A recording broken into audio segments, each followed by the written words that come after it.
Om Sadashivasamarambham Shankaracharya Madhyamam Asmadacharya Paryantam Vande Guru Paramparam.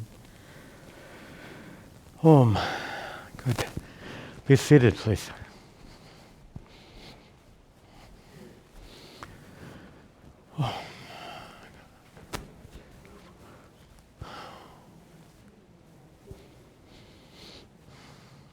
Om.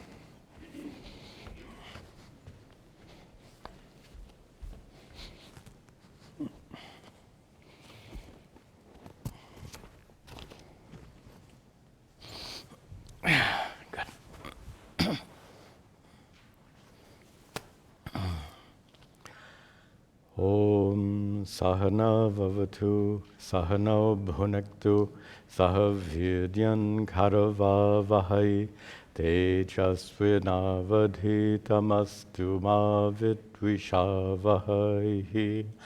Om Shanti Shanti Shanti. Om. Welcome back to our study of Bhagavad Gita. Sorry. What am I doing here? I'm pushing buttons without knowing what I'm doing. Okay. Nice to have you here for our class. Also, welcome to all of our viewers watching online.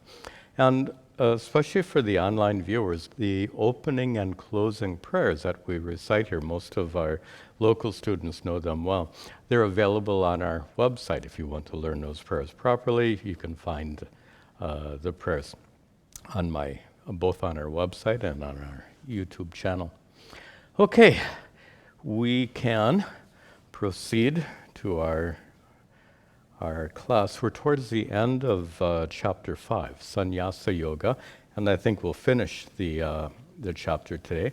We'll begin with some recitation, starting with verse 23. As always, read the translation while I'm chanting, and then repeat after me. Shaknoti haiva yasodham, Shaknoti haiva yasodham, Praksharira vimokshanat, Praksharira vimokshanat, Kama krodhodbhavam vegam, Kama krodhodbhavam vegam, Sayukta sasukhi naraha, Sasukhi naraha, Yontas sukontararhamas, Yontas sukontararhamas, Tatantar jyotirevayaha, Tatantar jyotirevayaha, Sayogi Brahma nirvanam, Sayogi Brahma nirvanam, Brahma bhutodhi gacchati,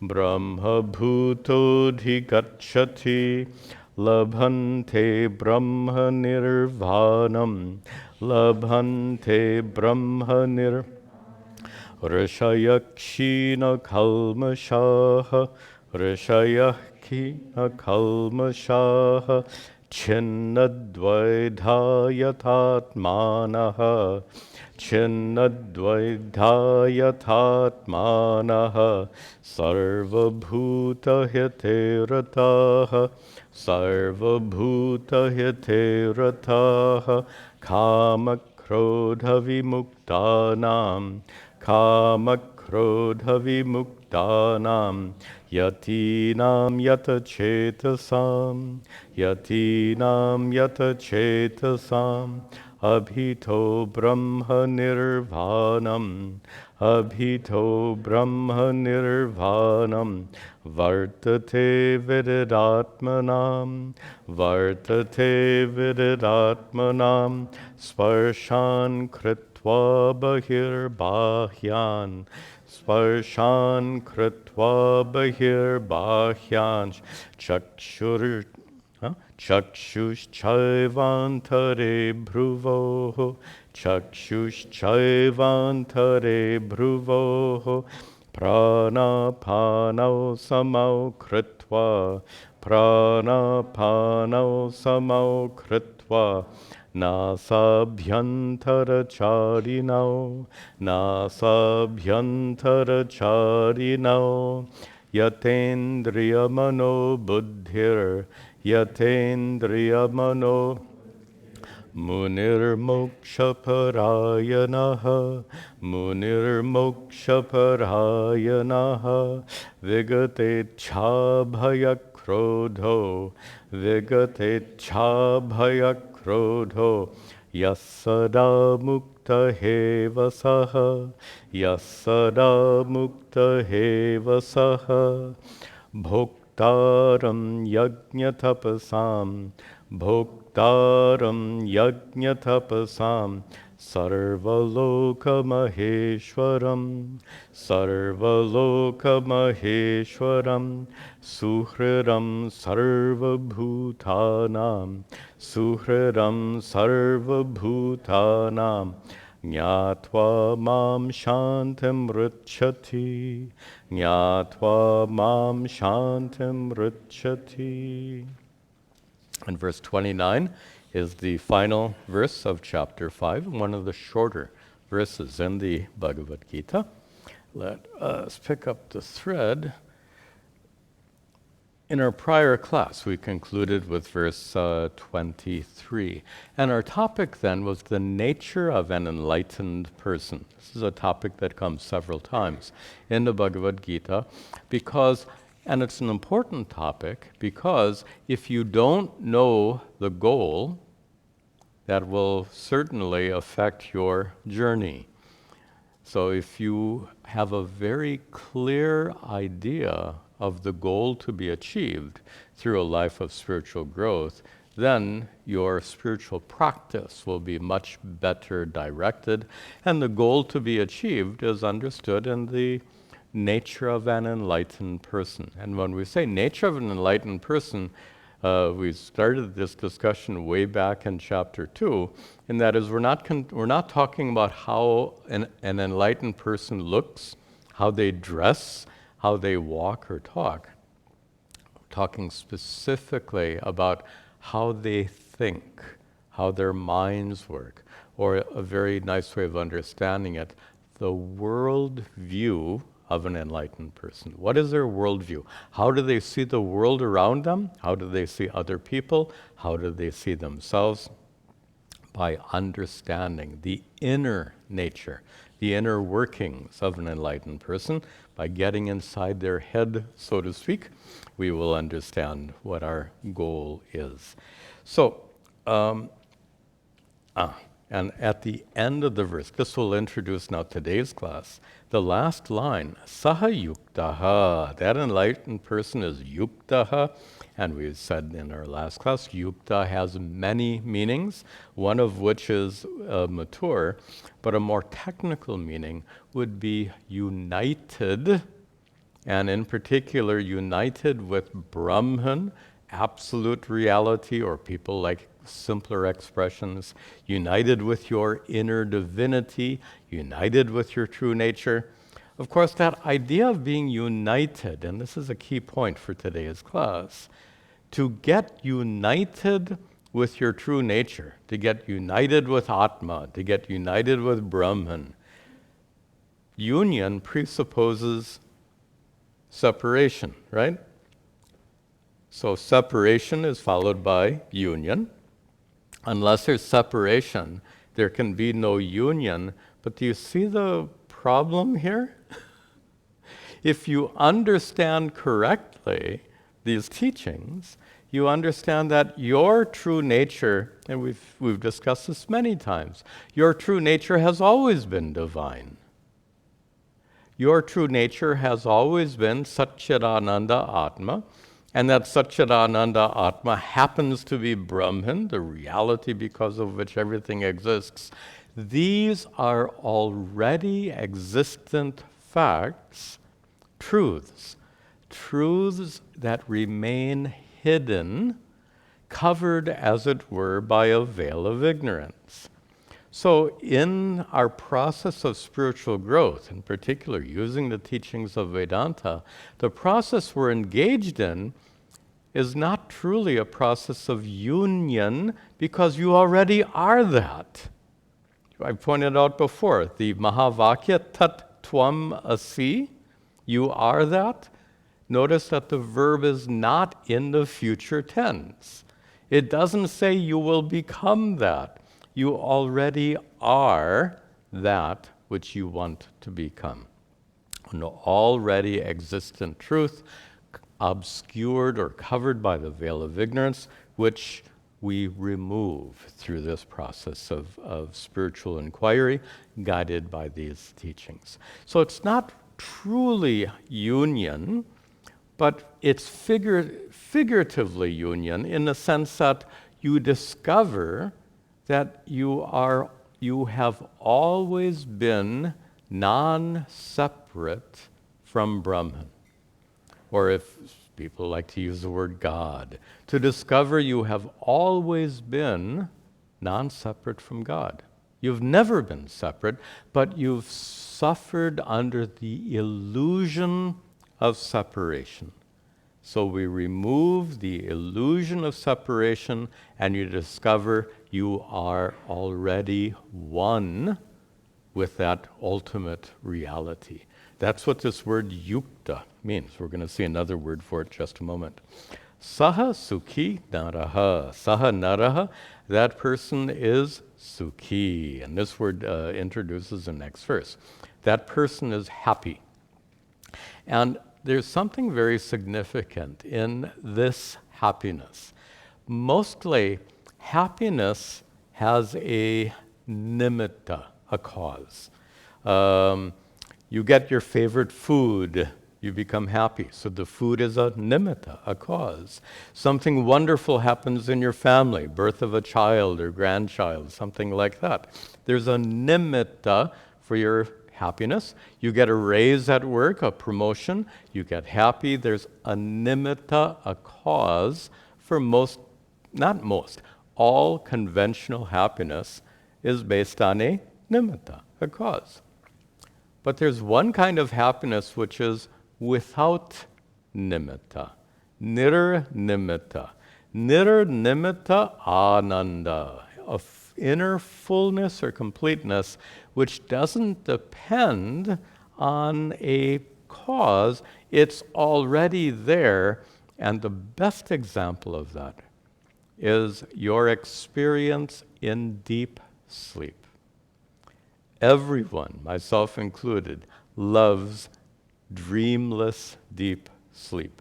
Dreams we may or may not enjoy depending on the content of the dreams, but dreamless sleep, every single person enjoys. Why?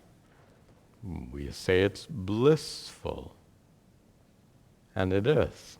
Absolutely blissful. Now, what's significant about that is, what did you have to do to get that blissful sleep, to get the happiness that you enjoy in deep, dreamless sleep? What do you have to, what is the nimitta? What is the cause for the happiness or bliss you experience in deep sleep? Understand that deep sleep is a condition in which all mental activities are absent. This is so significant. In the absence of any and all mental events, vrittis we call them, when your mind is perfectly silent, you experience ananda. That is so significant because it simultaneously demonstrates two things. Generally, we think we need a nimitta, and every cause, which would be in a form of some kind of mental event. But here, without a particular mental event, without a nimitta, you experience happiness.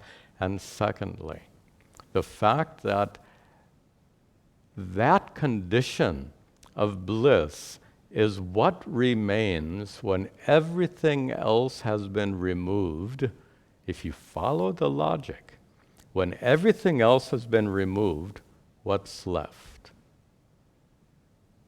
You. When everything else has been removed from your experience, the only thing left is you, the experiencer.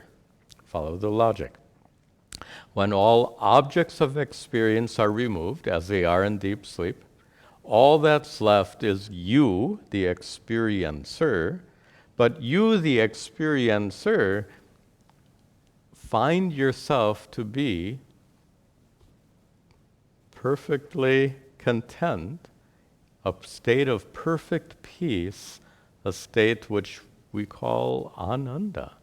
The point here then is that the bliss that you find in deep sleep is not some object you're enjoying. It is you. It is your true nature. We use the word swarupa. There are two kinds of happiness. One comes from objects, one comes from swarupa, your true nature.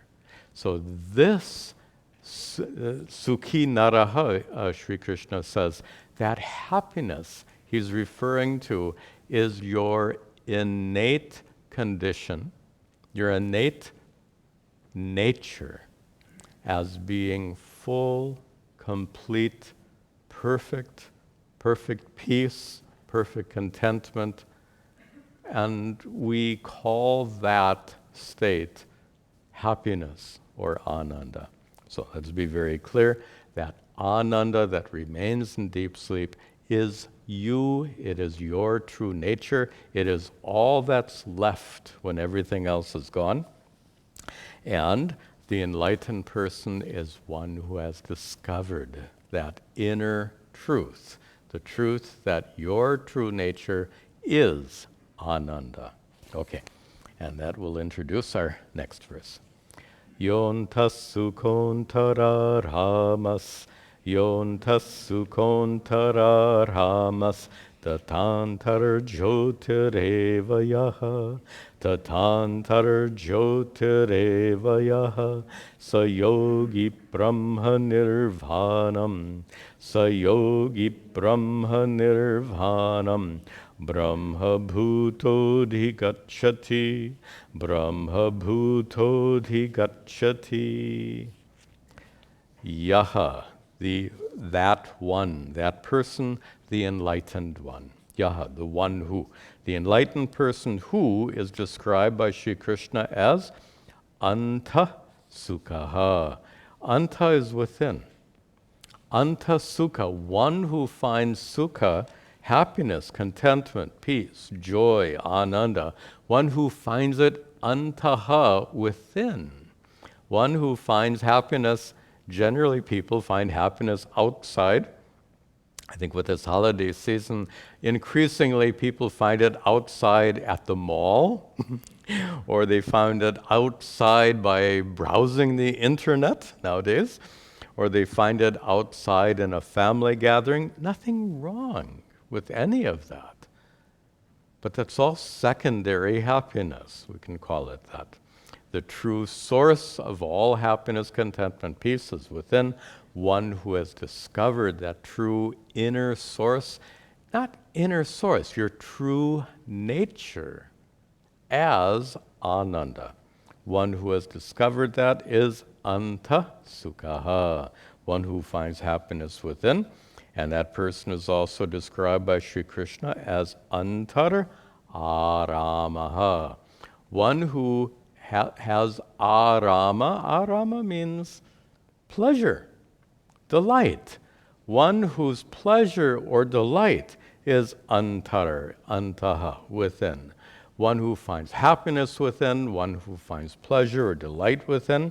In the next line, tata, and in the same way, antar jyotihi eva yaha. In the same way, yaha, that person who is antar jyoti. Jyoti, most of you know, means light. Of course, light is figurative here, referring to the light of consciousness. That light of consciousness which is antaha, within. So we're talking here about the enlightened person who discovers within that inner jyoti, antar jyoti, the light within, the light of consciousness that reveals all of your mental activities. That light of consciousness is not neutral in nature. That light of consciousness is the actual source of happiness, contentment, joy, and peace. So yaha, the person who has discovered that inner truth, saha yogi. He, I say he, saha happens to be a masculine pronoun. And Sanskrit has the same problem that most languages have, and it's a male bias in their choice of pronouns. It's not justified, it's just an artifact of the language. So saha, he or she, is a yogi or a yogini. We have to use the proper grammatical terminology. That person is a yogi, and that yogi, a true yogi then, is not one, I don't know why I just remember this. This was in around 1990 or so. I had finished my 3-year course. I was back in my town of Santa Barbara. I was teaching Vedanta in my home, and had some students coming. And I remember once, as I was in the middle of the class, a person was sitting there, and they're sitting on couches and chairs and etc. And one of the people sitting in my class took his left leg and put it behind his neck in the middle of class. Then he took his right leg and put it behind his neck, and he sat there like that. So he was demonstrating he was a yogi. Well, being able to put your legs behind your neck makes you, what is the word, contortionist? Doesn't make you a yogi according to Sri Krishna. According to Sri Krishna, the yogi is one who has discovered this inner truth. And that yogi, drop down a line, Brahma bhutaha, the interesting expression here. Brahma bhutaha, Brahma nirvanam adhigacchati. We have to put the words into a proper order. So that yogi, Brahma bhuta, who is already Brahman, Brahman is our technical word for absolute reality. That absolute reality is a reality of the universe. It's also your inner reality. So that yogi, Brahma bhuta, that yogi who is already Brahman, Brahma nirvanam adhigacchati, adhigacchati gains, literally, he gains or reaches Brahma nirvanam. And that's an important word, so let's see the meaning of that word. Nirvana, everyone has heard. Even youngsters have heard it. Nirvana was the name of a popular rock group, popular music group some years ago. So here, nirvana has a very specific meaning that you should understand properly. It comes from the Sanskrit verbal root va, to blow, as in vata, blown, is a participle. Va is to blow. Nir has a sense of away, or to blow out, or to extinguish, as when you blow out a candle. This is a proper and technical understanding of the word nirvanam, to be nirvanam, extinguishing, would be a very good translation. Blowing out, extinguishing. Brahma nirvanam, understand properly, is not extinguishing Brahman. Brahman can't be extinguished. It's when your individuality is extinguished, when your ignorance is extinguished, when your mental activities are extinguished, any of these meanings are fine, what remains, as we said before, is your true nature. So deep sleep is kind of a nirvana, right? Everything is extinguished in terms of your experience. You don't see, hear, taste, smell, or touch anything. The entire world is extinguished for you. All your thoughts are extinguished. All your emotions are extinguished. So deep sleep is a kind of nirvana, and in that nirvana of deep sleep, what remains, as we said before, is your true nature, here called Brahman. Brahma nirvanam, to be extinguished into your true nature, to be extinguished into reality. Brahma nirvanam, to be extinguished into, now that doesn't sound like good English, and it's not. To be extinguished into reality is bad English, so it's often translated then as to be absorbed in Brahman. And that's a fine, I guess it's an okay translation. Actually, it's not an okay translation, because then you're losing that sense of extinguished. But it sounds better in English. To be absorbed in Brahman sounds better than being extinguished in Brahman, except Brahma nirvanam doesn't mean absorbed in Brahman. It means extinguished in Brahman. Again, when your individuality is extinguished, what remains is your true nature, here called Brahman. A very important word, so important that Sri Krishna is going to use it 3 times in 3 verses. We'll see it twice more as we continue. So, adhigachat Brahma nirvanam adhigachati. You reach Brahma nirvanam, and now you get the sense of what it means to reach. Brahma bhutaha, already existing as Brahman. Brahma nirvanam adhigachati. You reach Brahman. Now you get a clear meaning, right? You are already that which you want to become. And when all the impediments in your mind are extinguished, in particular, when that veil of ignorance is extinguished, so to speak, when that veil of ignorance is removed, what remains is Brahman. So you get a very clear meaning now. That Sahayogi, that enlightened one, Brahma Bhutaha, whose true nature is already Brahman.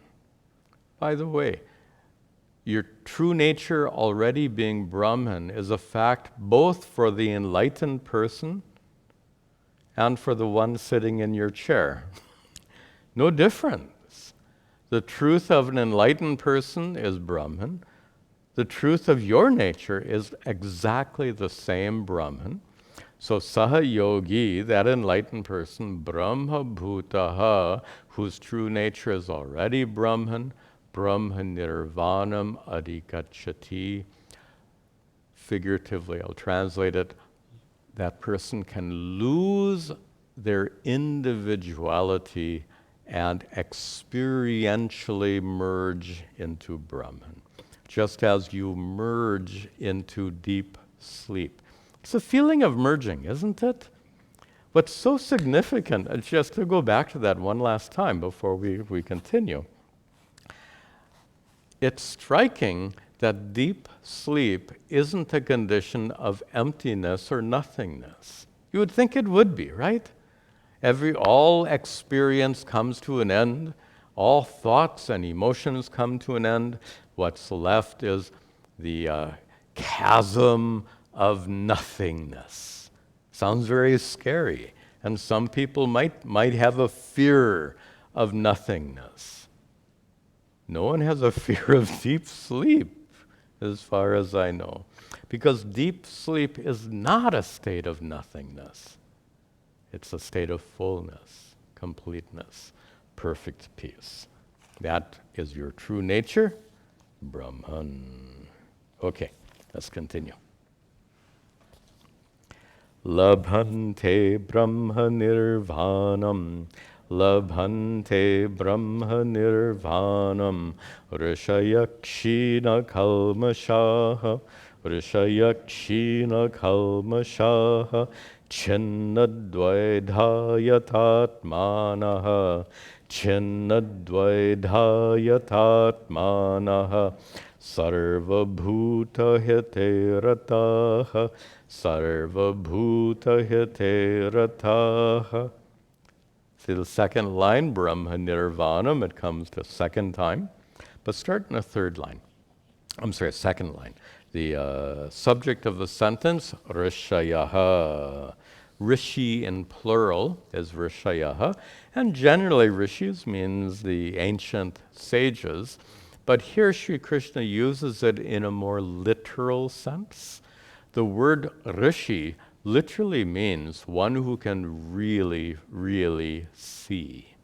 They call them kranta darshi, one who can see beyond, one who can see beyond the illusions of worldly life, one who can see the transcendent reality.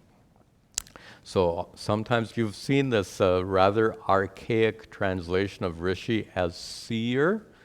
That's actually quite an accurate definition of word, even though it sounds archaic. A rishi is one nice way of understanding, one who can see what others cannot see. Therefore, it becomes a synonym for an enlightened person. And that's the sense in which Sri Krishna uses it here. Rishayaha, the enlightened persons who are kshina kalmashaha, who are freed from kalmasha. Now, my translation here I think is poor. Purified of sin. I would prefer purified of impurity. And of course, that sounds redundant. Free from impurity would be a much better translation. By the way, I'm working on revising these translations. I'll talk to you about that in our next class. These translations are 15 or 20 years old, so time to update them. So, kshina kalmashaha, free from impurity, and the crucial impurity here is not what you get by taking a bath or shower. The freedom from impurity here is freedom from ignorance. The impurity that is significant in this context is ignorance.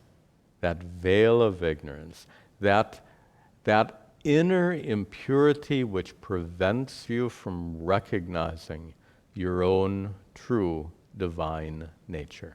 Ignorance can be considered an impurity, and that's a nice understanding here. So rishayaha, those who can see what others cannot see, who are kshina kalmashaha, freed from all impurities, in particular, freed from ignorance. What about them? First line, labhante, they gain Brahma nirvanam.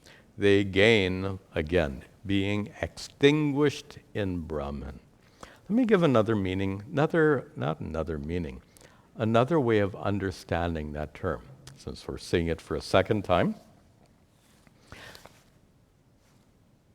Generally, we identify ourselves with externals. We identify ourselves with our bodies, with our minds, and when you identify with your body, you call yourself male or female, young or old, etc. When you identify yourself with your mind, you say that you're happy or sad, etc. But these rishis who are freed from ignorance, they identify themselves as being Brahman. So if you meet that rishi in a social gathering, you introduce yourself, hello, my name is Swami Tadatmananda. The rishi will introduce himself or herself by saying, Swami Tadatmananda, nice to meet you. I am Brahman. Can you imagine? This absurd, absolutely absurd.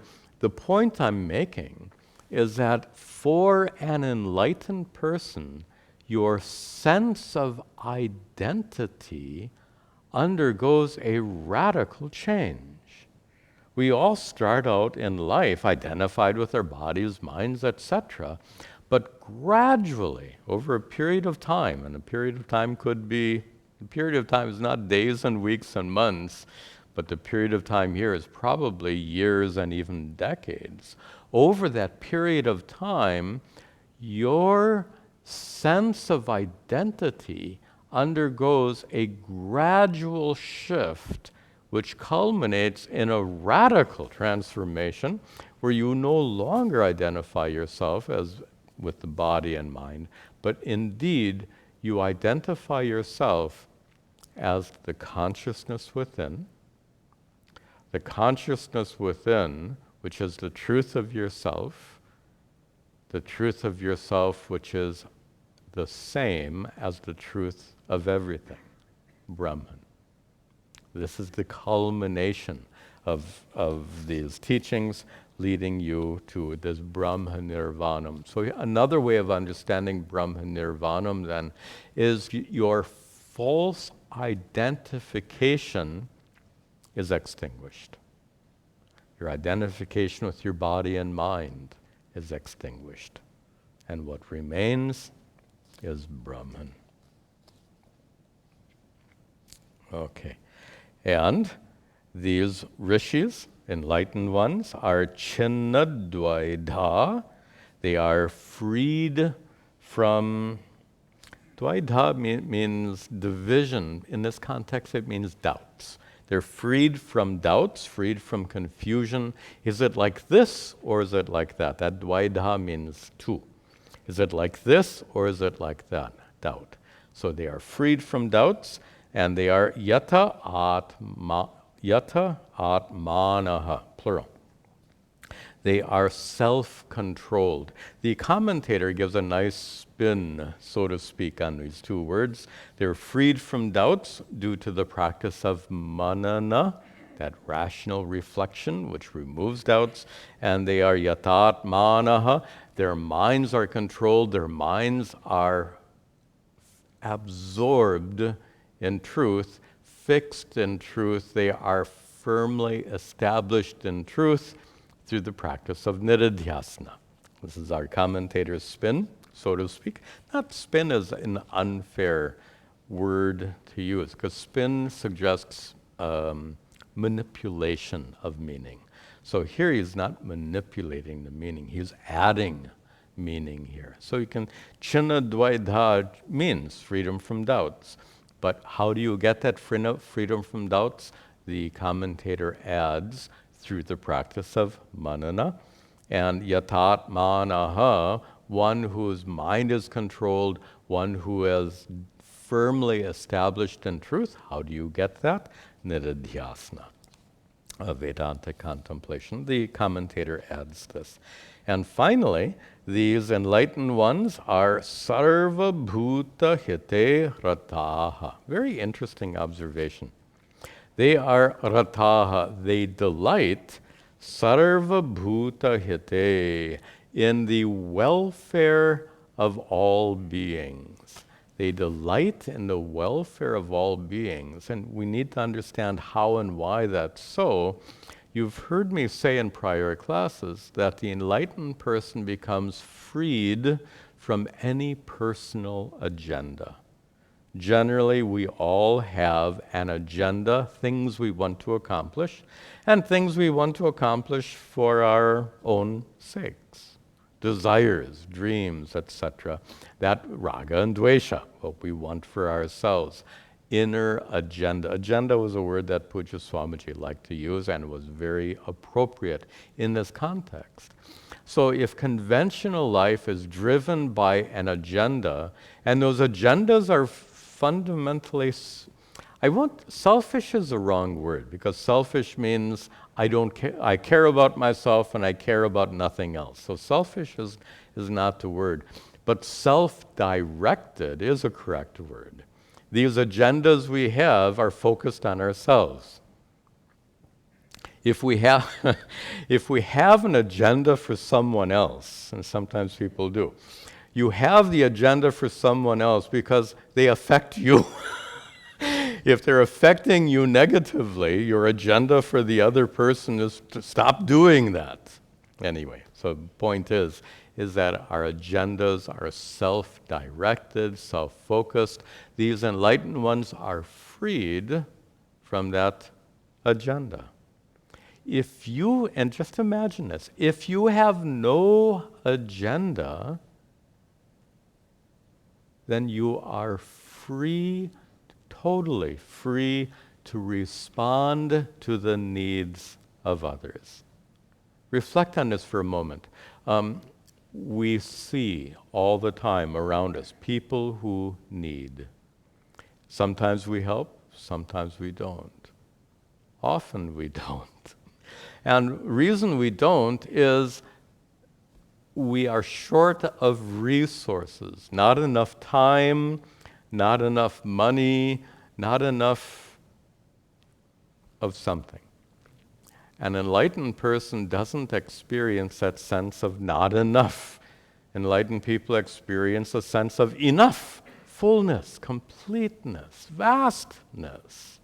So an enlightened person being freed from one's own agenda and feeling a sense of fullness within, when an enlightened person witnesses the need of somebody else, it is natural for the enlightened person to spontaneously respond to that need. An enlightened person is therefore spontaneously compassionate, just effortlessly responds to the needs of others because they're freed from that inner agenda. Okay, enough said.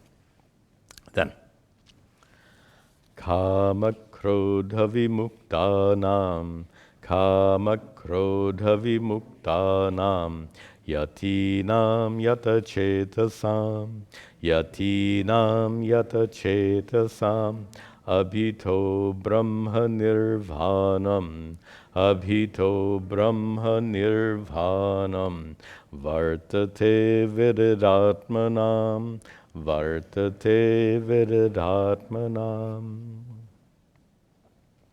So for those enlightened people, for those who are kama, krodha, vimuktanam, for those who are vimukta, totally free from kama, desire, and krodha, anger, so being completely freed from kama and krodha, or alternatively, completely freed from raga and dvesha, to use terms we've used before.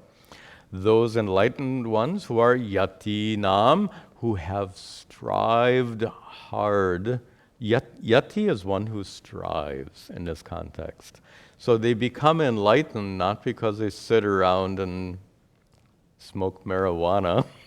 I'm thinking about my time in Rishikesh with other sadhus. So yati is a word that can be used for a sadhu, but not every sadhu is a yati. Yati is one who strives. A good translation would be sadhaka, one who is engaged in spiritual practice. So yati nam, for those enlightened ones who are enlightened because they worked at it. They worked hard at it. They strived. And they are yata chetasam, for those enlightened people whose chetas, whose minds are yata, controlled no longer driven by raga, dvesha, and no longer infected with the impurity of ignorance. What about those enlightened persons? Abhitaha brahma nirvanam vartate. There's a third time in 3 verses. Brahma nirvanam vartate. For those enlightened persons, Brahma nirvanam is vartate. They gain. Actually, here Sri Krishna doesn't say they gain Brahma nirvanam. He said that it already is.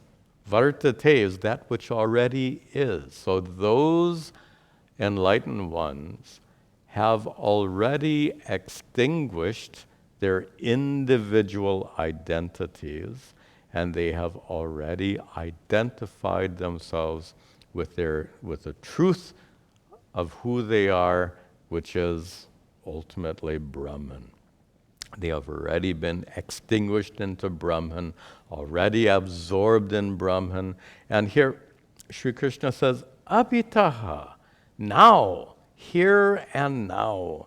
Absorption in Brahman is near is a fine conventional translation, but we're refining all of this right now. So absorption in Brahman is not the best expression. It's the most common expression, but it lacks the precision of meaning to be extinguished in Brahman. And near means now. They are already non-separate from Brahman. They have discovered that they are already non-separate from Brahman. And that's exactly what the last word means, vididatmanam. Viditatma, many of you know that as the name of the current head of Varsha Vidya Gurukulam, Vididatmananda, his name.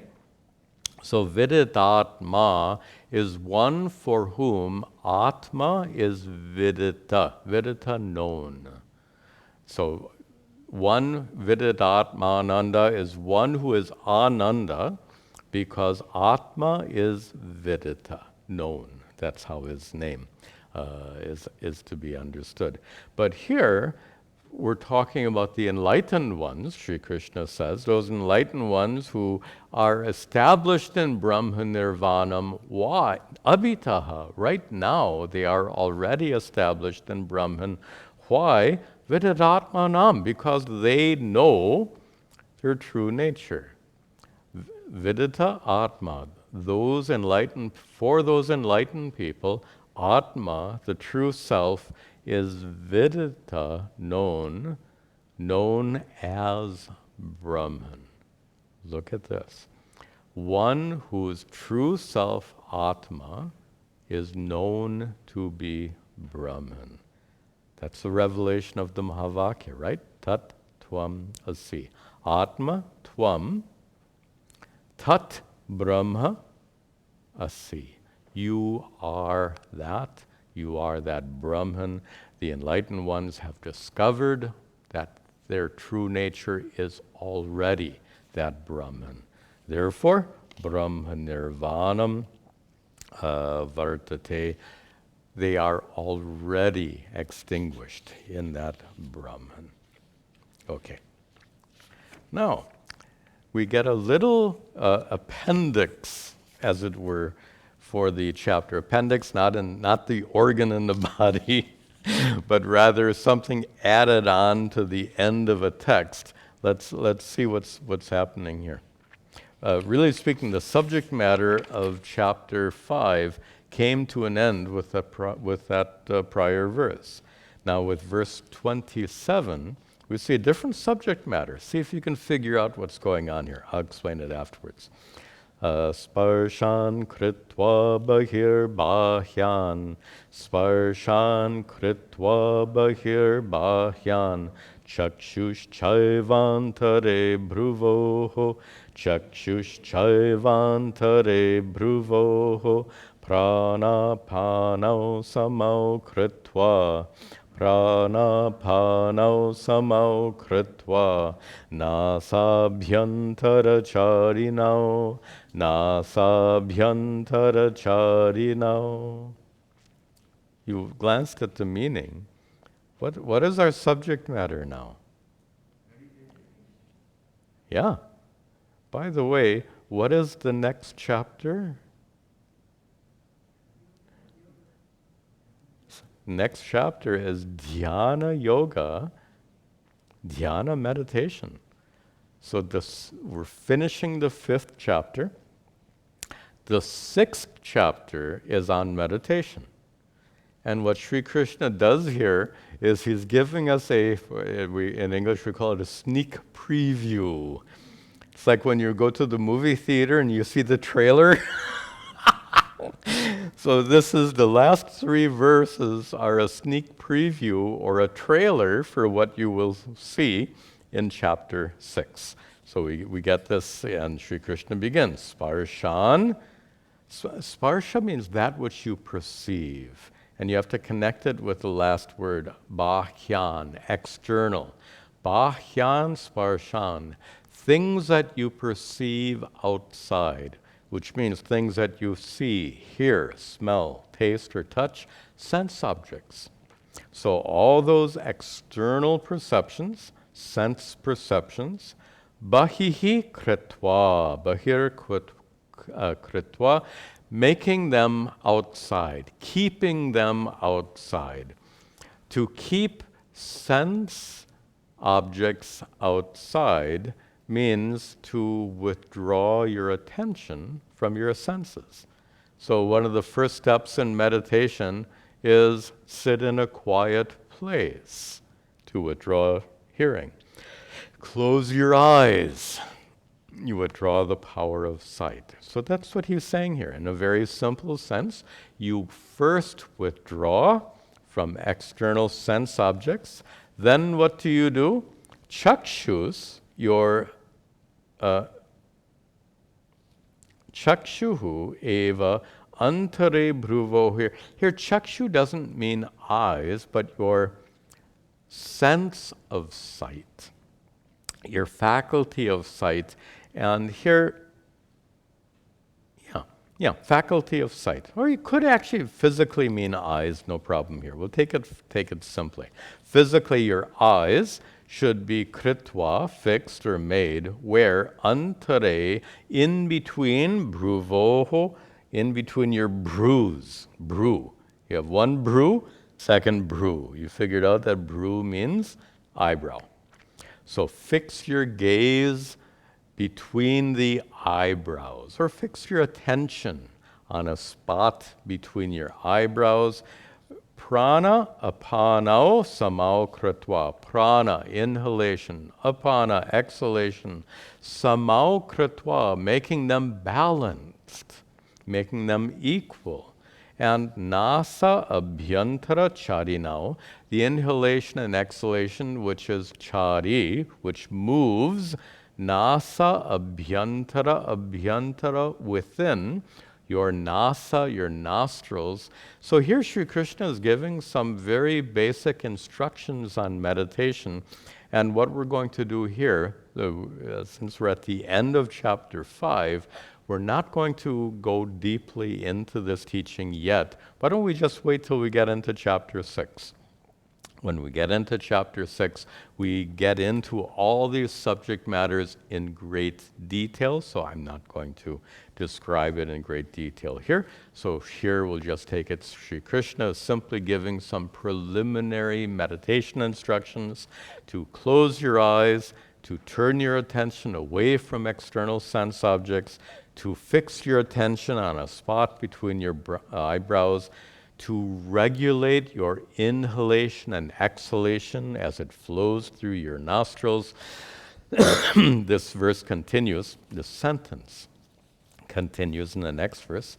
Yatendriyamano buddhir, yatendriyamano buddhir, munir moksha parayanaha, munir moksha parayanaha, vigate chabhaya krodho, vigate chabhaya krodho, yasada mukta hevasaha, yasada mukta hevasaha. Start in the second line. So who is performing this meditation practice? Here the word comes munihi. Muni you may also know as a sage. Sometimes it means one who keeps a vow of silence. But just as the word rishi has a conventional meaning as ancient sage, but has a root meaning as one who sees what others cannot see. In the same way, muni. Muni can mean sage. Muni can mean one who practices silence. But muni has a root meaning, which Sri Krishna is referring to here. Usually commentators will gloss muni as manana shila yasya, one who has the capacity for thinking. Manana shila, one who has the capacity to think deeply. So muni here means an intelligent person.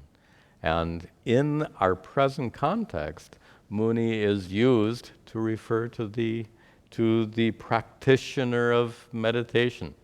So Muni, an intelligent person who is practicing meditation, that Muni who is moksha parayana. Parayana, who has as a goal, parayana, who has as a goal, what is the goal? Moksha, liberation. So notice a shift of context. 2 verses ago, we were talking about an enlightened person. Not here. We're talking about moksha parayana, one who has a goal, that goal being moksha. So clearly, we're talking about one who is not yet enlightened. The prior topic was on the nature of an enlightened person.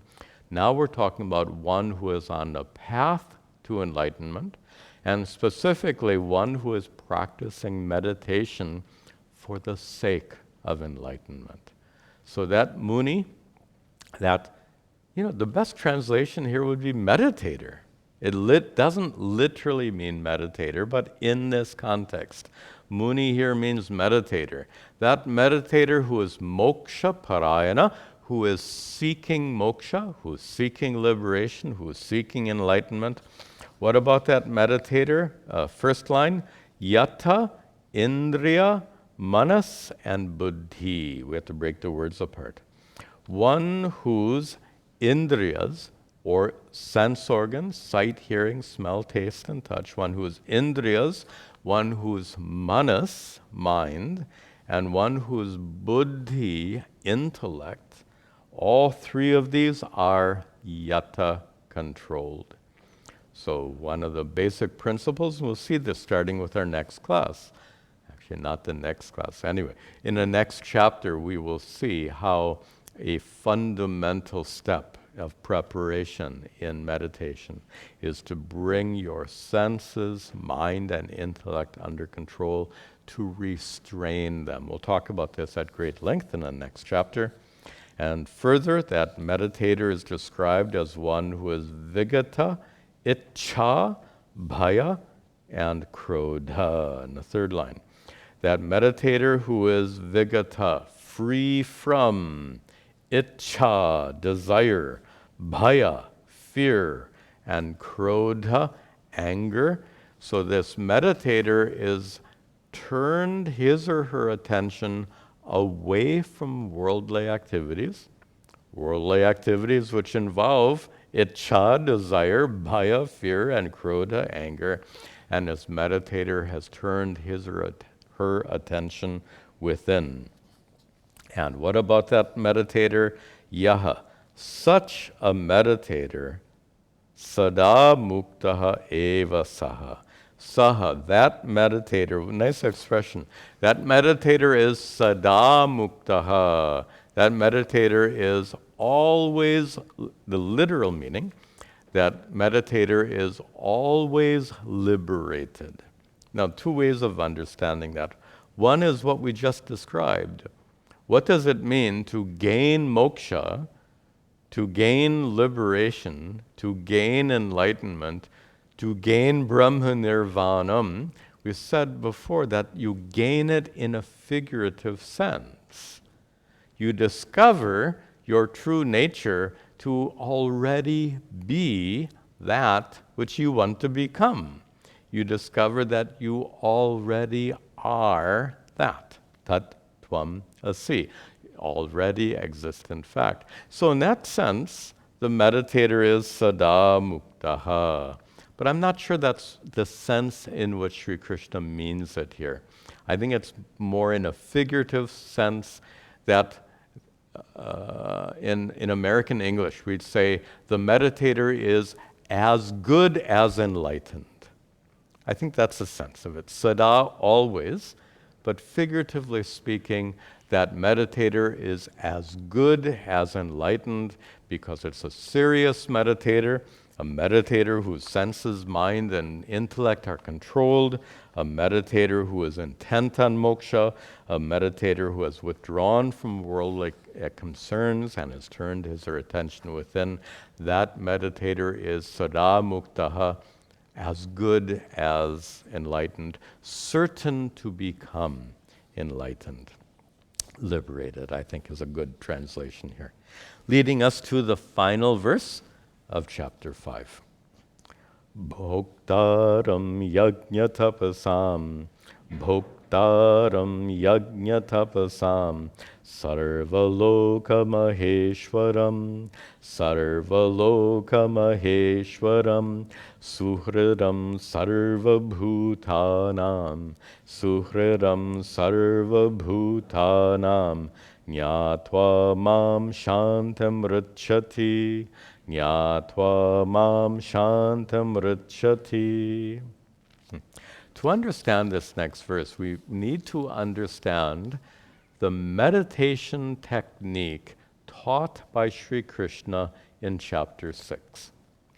There are many meditation techniques.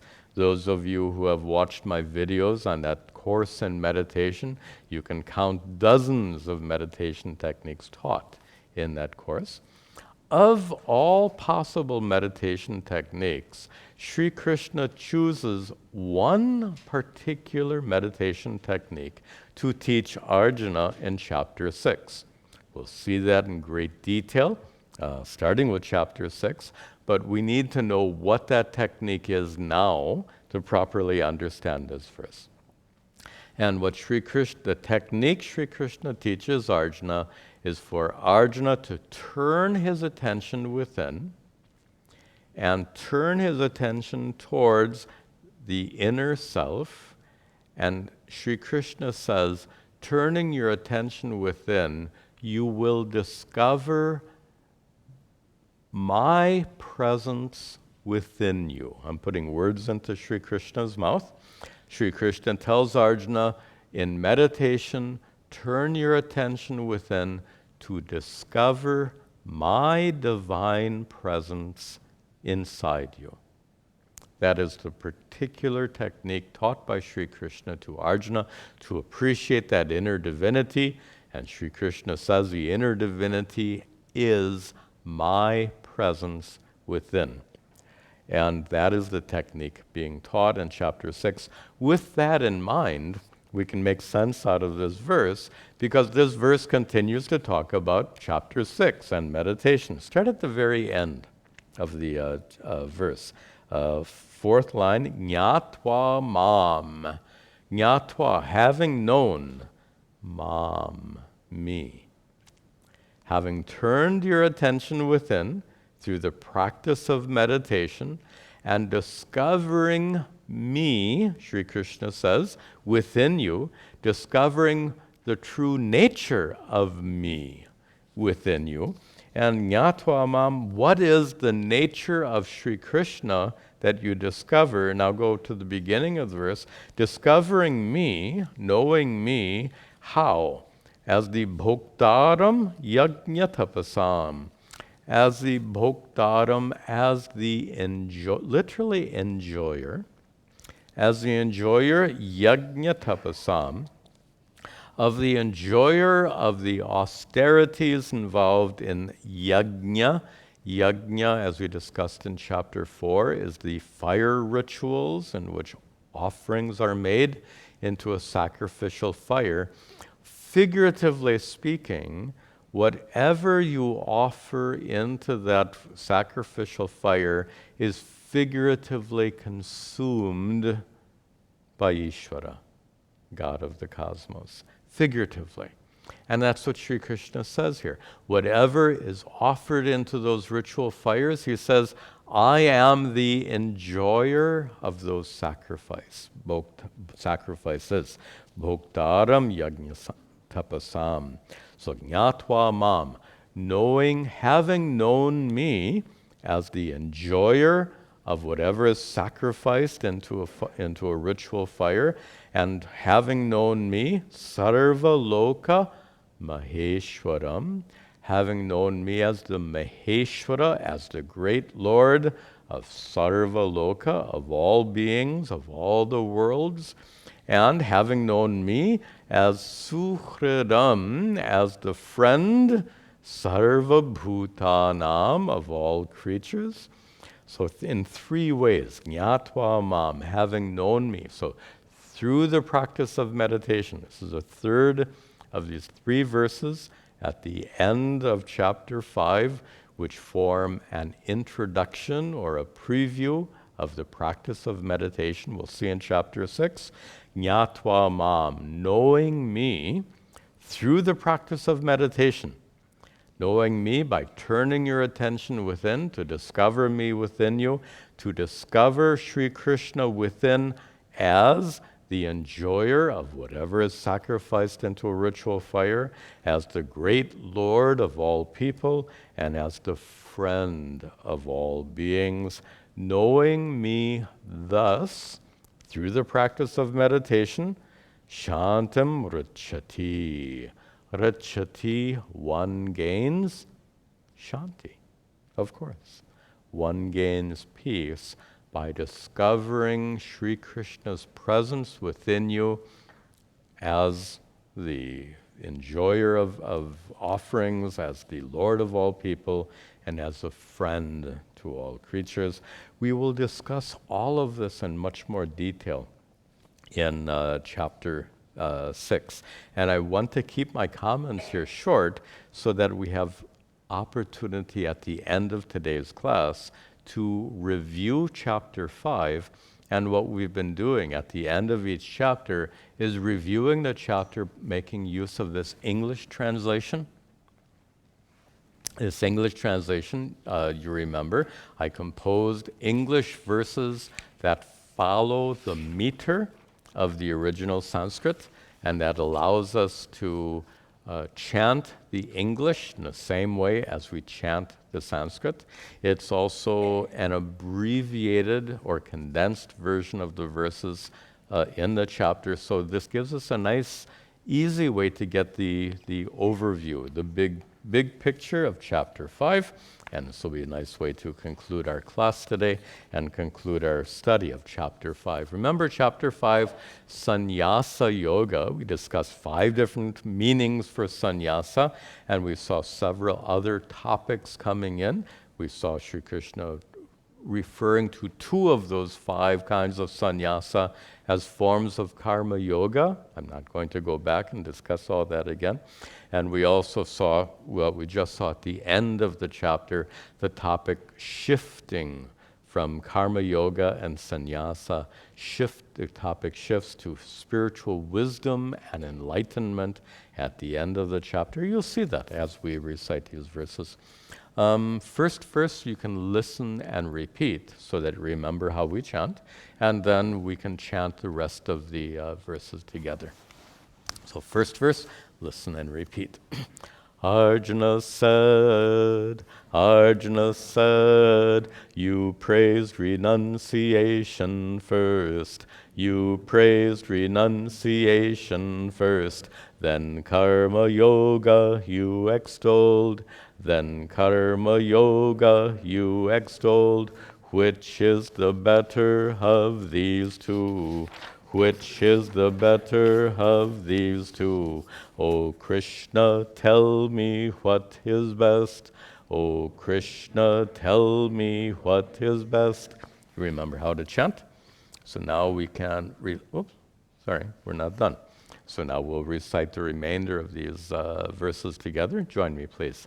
The blessed Lord said, yoga and renunciation both can lead to the supreme goal, but of the two, the best for you is karma yoga's active path, renouncing all for wisdom's sake. The same is gained through yoga too. Following either properly, one can obtain the fruits of both. The renounced life is difficult if yoga is not practiced first. Through yoga, one is purified, mastering one's senses and mind. Knowers of truth will think like this.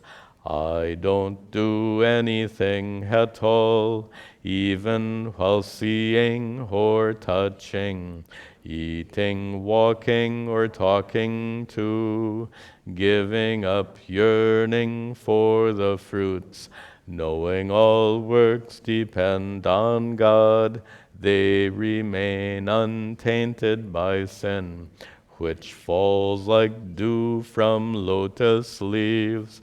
All acts of the body or mind, or the senses or intellect, will help to purify oneself if attachment is given up. Through this knowledge renouncing works, the wise are self-controlled, content. In bodies of 9 gates they dwell, neither acting nor causing acts. The inner self is not the cause for action or for agency, nor for the fruits of any work.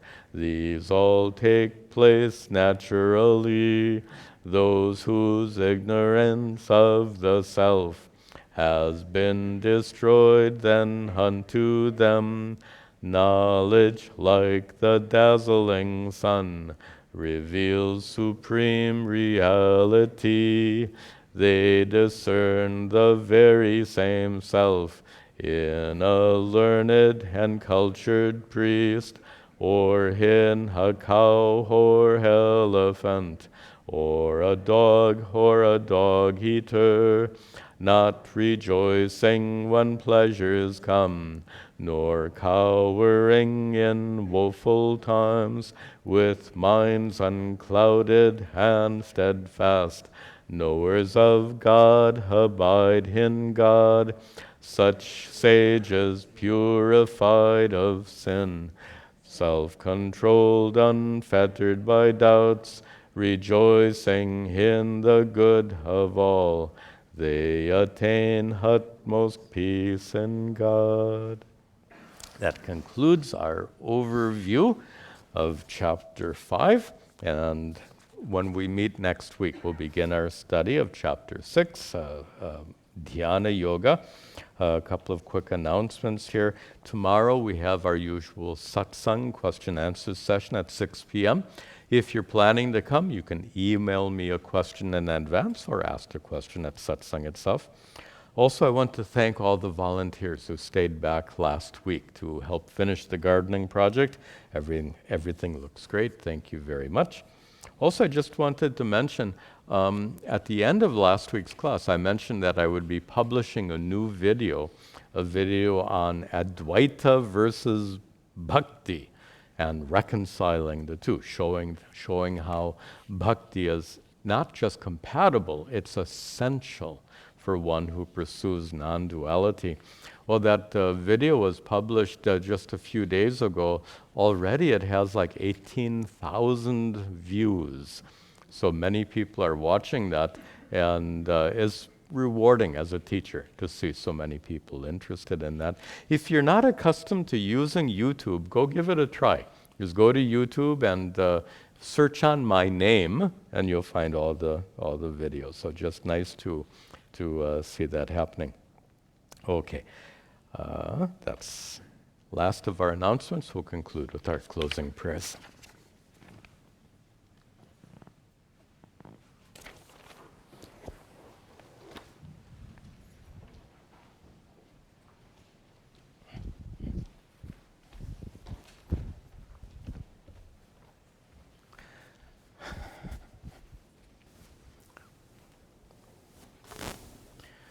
Om Gananahan Tva Ganapatigam Havamahe Kavinam Hupamashravastamam Jeshtarajam Brahmanam Brahmanaspatahana Shrinvan Utabasida Sadhanam.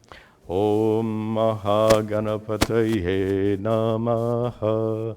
Ishvaro Gururhatmeti Murti Bheda Vibhagine Vyomavad Vyapta Dehaya Dakshina Murtaye Namaha Vasudeva Sutam Devam Kamsa Chanuramardanam Devaki Paramhanandam Ande Jagat Guru.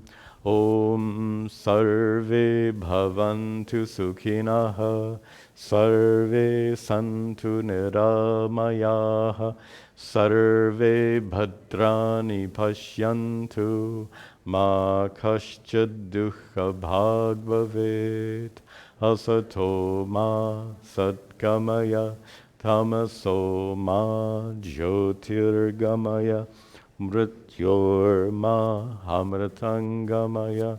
Om Shanti Shanti Shanti. Om Tat Sat. Om.